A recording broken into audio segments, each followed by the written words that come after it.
బుజ్జావా తాత ఒక పద్యం చెప్తారా ఇగరా? చెప్పు తాత. వెరుకు చేను ఒకనాడు ఏనుగు మెయ్యగా వేష కుంభతలము వేటుదలిగే అది నేలబడ చూచి అంబునకు ఉరకగా ఆయరుకు కాలు పామంట కరిసే కరిచిన ఆయరుకు ఘన రుద్రమున లేచి విల్లడంబులు తీసి పామునేసే వేణుగు ఏటున జచ్చే వెరుకు విషమున జచ్చే పాము చెరమున జచ్చే భాగ్యమవున అంతలా ఒక నక్క వరిజ తంబుగా వచ్చి ఏనుగును రెన్నెల్లు వెసగదిందును పామును ఒకరోజు పరగదిందును వెరుకును 10 దినములు ఎట్లయిన దిందును కోరిక తీరినక్క కొస నరము గొరికి మిడిసి పెడతనగొట్టే ఒడిసెనక్క కొదువలేని లద్ది కోడినదనమిట్లు ప్రాణమెట్ల ఓవు ప్రాణులాల. అంటే ఏంటి తాత?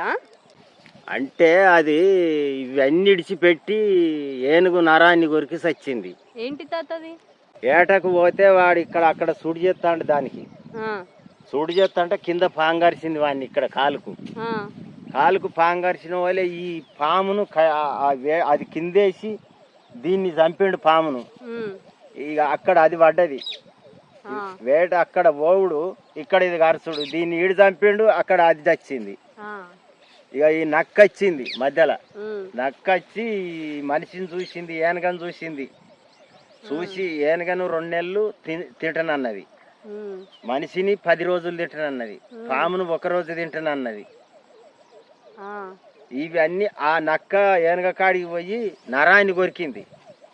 నరాన్ని కొరికి మాంసం అంతా ఇవన్నీ ఉండంగా పోయి నరాన్ని కొరికి ఆ నక్క ఈ నరం బెడిసి కొట్టి నక్క చచ్చిపోయింది.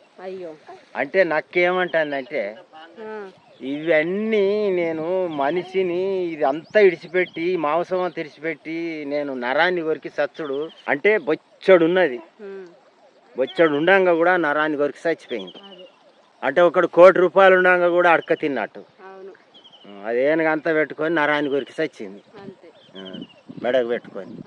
అంటే ఇట్లాంటి ఎవరు కూడా చెయ్యొద్దు అది.